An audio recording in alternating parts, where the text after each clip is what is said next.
Hi, and welcome back to Wicked Wands Tarot. My name is Carmen, and today we're going to do a reading for Gemini focused on secrets. Let's see what Spirit has for you.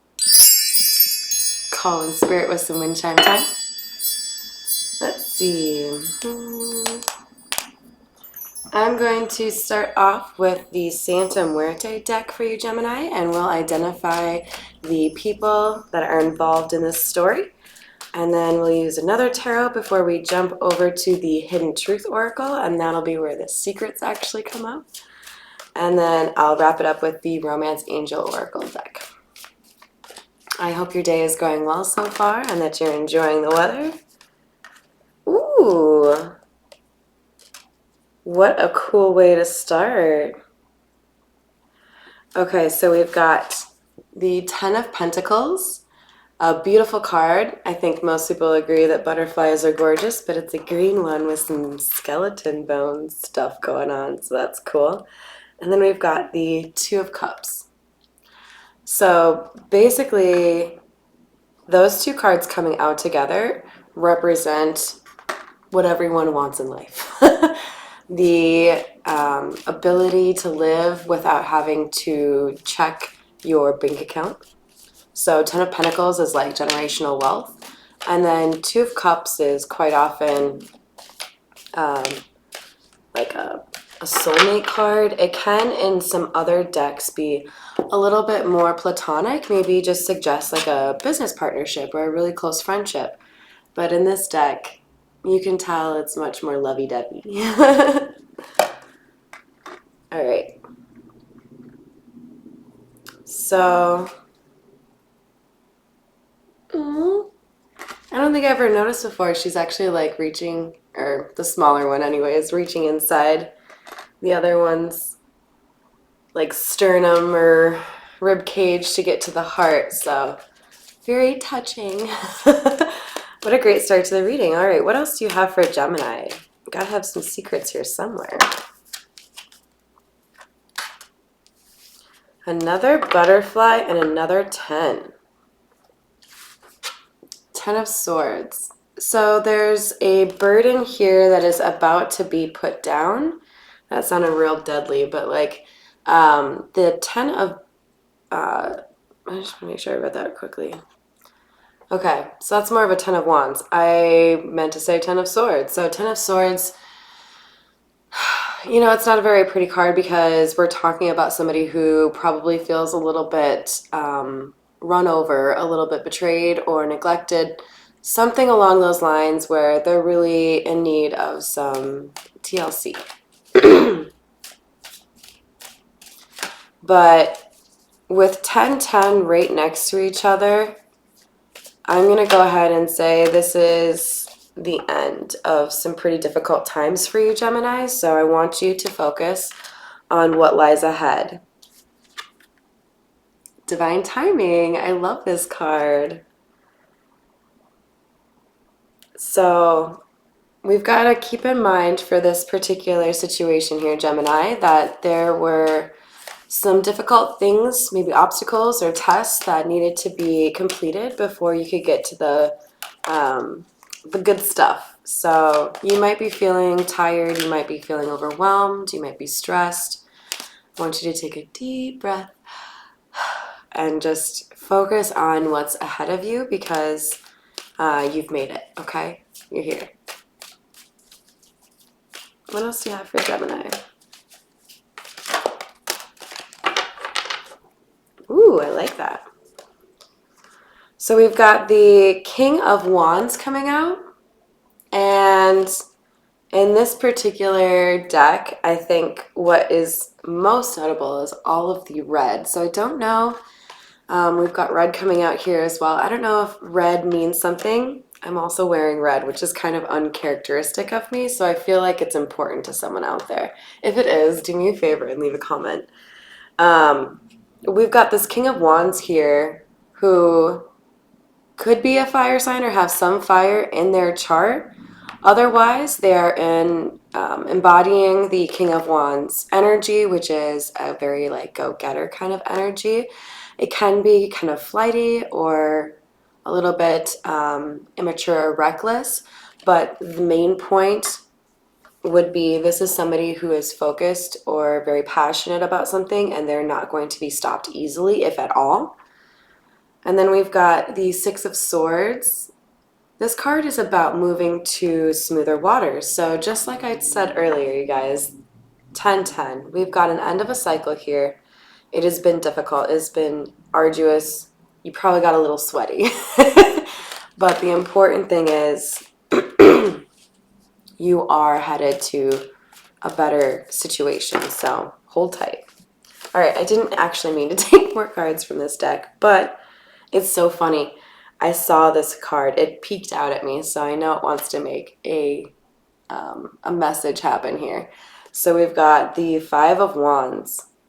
And I love this card in this deck because, I mean, a lot of them in the Santa Muerte deck are a little bit different, a little bit more skeleton theme, a little bit more like Latin culture, which I love. I used to live in Mexico for a little bit, for those of you that are wondering why I'm pasty white but got a calavera behind me. We got Five of Wands. And what I like about this card is that it's about catalyzing a change, okay? So you can see this guy is holding the match that he just struck, and he's about to light shit on fire. So especially since we're talking about King of Wands energy, it feels like there's something really big that's around the corner. So the secret that we might have for you today, Gemini, especially since I really only see one major character coming out here right now, this might be more about your life and a message from Spirit to get you to remember that you are a spark and you can start things easily. So when you have endings like this, it's important to focus on what do I want to invest my energy in, because you are going to turn that to gold. Okay.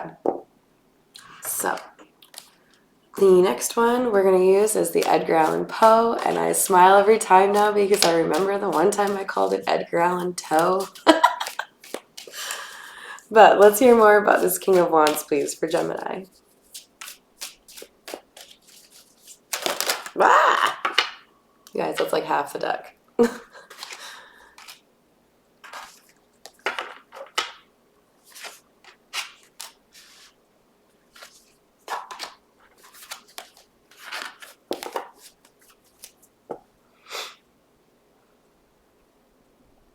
There is...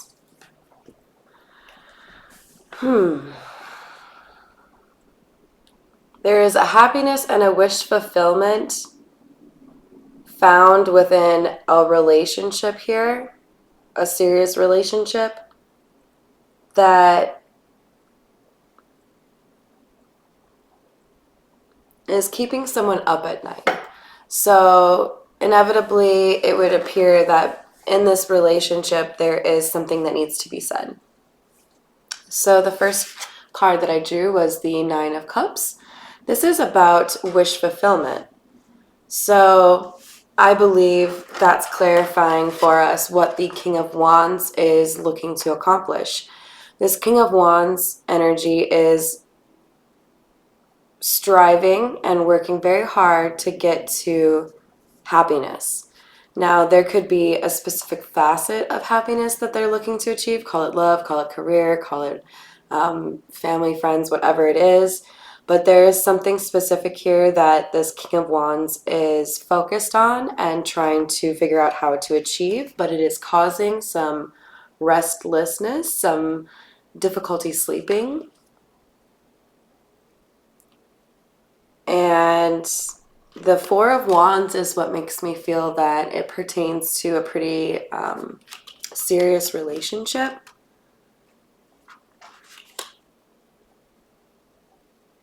Yeah. Okay, let's see what else we get for the Two of Cups, please. Okay. Justice.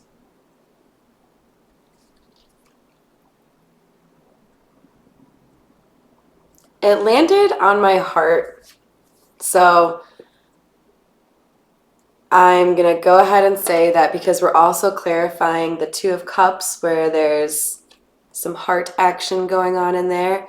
you have to speak from your heart. You have to give the whole truth, nothing but the truth, but use your heart to guide how those words come out, because something is not going right here, and when you speak up, it will go right. But you have to have faith that your words will not fall on deaf ears and that what you have to say will be accepted. We've got Five of Pentacles.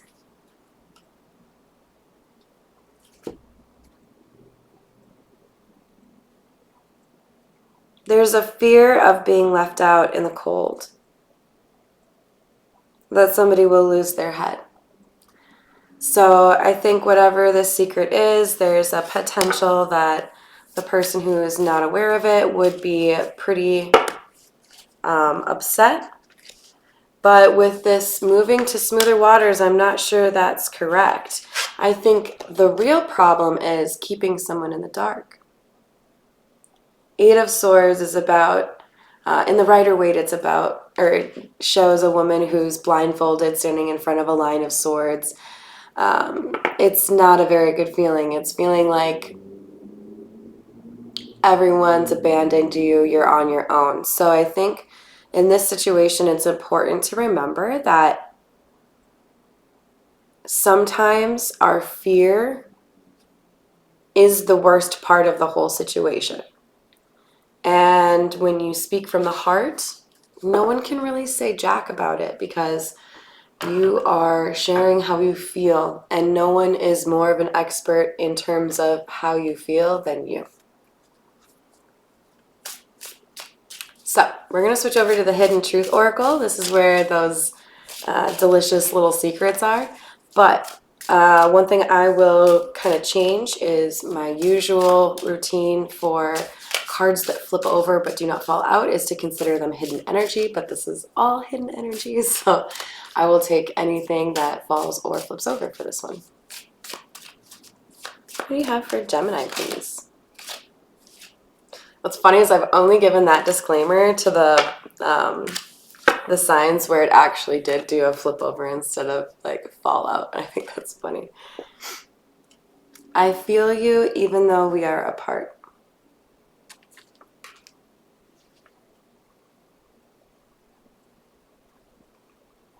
So there's something causing some distance here. It doesn't have to be physical distance. Sometimes it's emotional distance. You know, I've definitely experienced that, where you feel like you have every reason or everything is facilitating emotional closeness, and then it's not there. That doesn't mean that the love is gone, though. Four of Wands. Let's see what we get underneath that one. Ooh. I wish things could be different. So either someone wants a relationship to no longer be a relationship, or someone wants the relationship itself to change.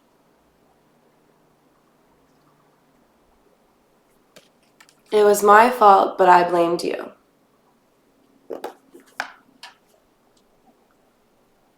That's likely what's causing some of the sleeplessness, as this has fallen right under the Nine of Swords. I lost myself for a little while.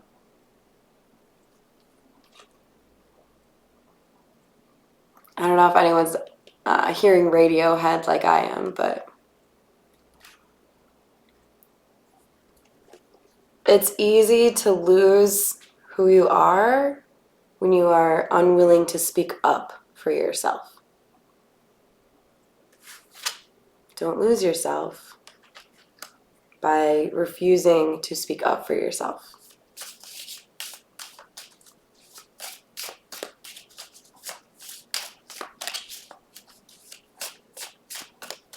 Two more for Gemini, please. Oh. Right on, two. All right, we've got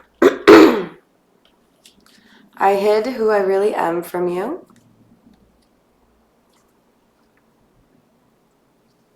And I couldn't let you get close to me. So I think we've got a little bit of a fear of abandonment here, a little bit of second guessing. Who am I? What do I want? What does happiness look like? So yes, I think there's an urgency here on the conversation happening, but I think it's perfectly reasonable to take some time to really make sure you have a clear understanding, whoever resonates with this, before you have that conversation. And it might help to write things down. I've done that. It's certainly helped me before.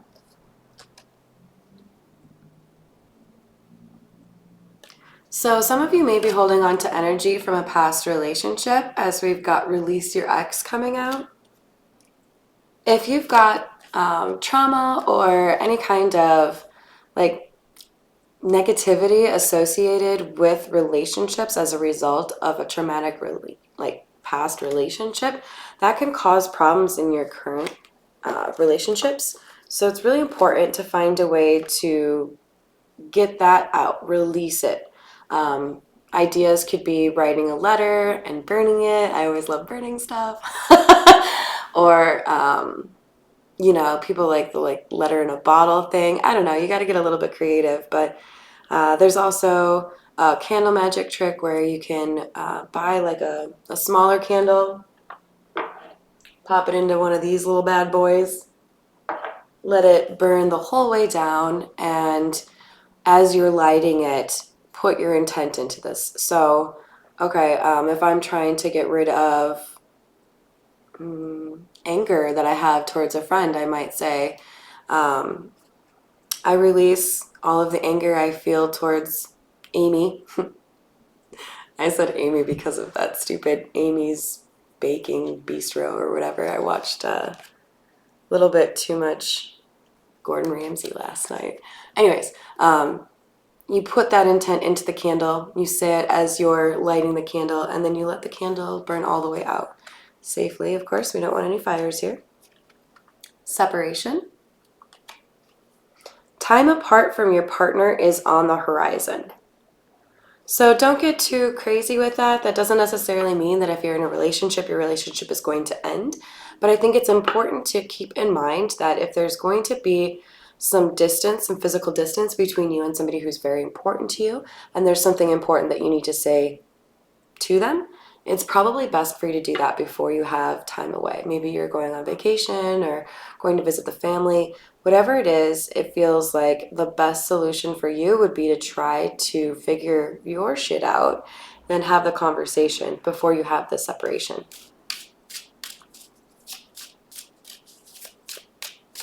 Two more, please, for Gemini. This is so weird. I feel like I keep seeing the same cards here. Free yourself. It's time to take back control of your life. So this can be as simple as literally ending a relationship. It can be as simple as telling your mom that you don't want to work at that place anymore and you're going to quit and you're going to go do something that you love. It could be something like, I don't really buy into the whole everybody has to get married thing, so I'm just going to be happy with my partner living together, and that's fine. Whatever it is, there's something that is holding you back. There's something that's restraining you from feeling like you can be who you actually are, and that has to change. You have happiness waiting for you. You have wish fulfillment waiting for you, but you have to stand up for yourself first.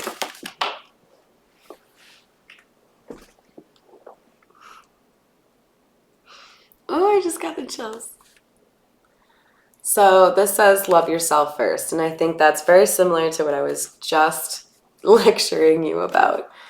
So your self-respect makes you more romantically attractive, and maybe that's not the problem here where you're trying to address, am I romantically attractive? But the important thing is to remember that if you're looking to have a healthy relationship with anyone, the best way to go about it is to make sure that you first have an excellent relationship with yourself. So, positive affirmations, setting goals, believing in yourself, setting boundaries and holding to those boundaries, cutting people out of your life when they are not treating you the way that you know you deserve to be treated and the way you know they know you want to be treated. All of those things are example of self-love and self-care, and you deserve to be doing all of them and should be doing all of them because you will be happiest if you do. All right, I'll get off my soapbox now. I hope the reading was helpful for you, Gemini, and I, of course, appreciate any likes, shares, comments, and subscribes, and I hope you have a wonderful rest of your day. Thanks.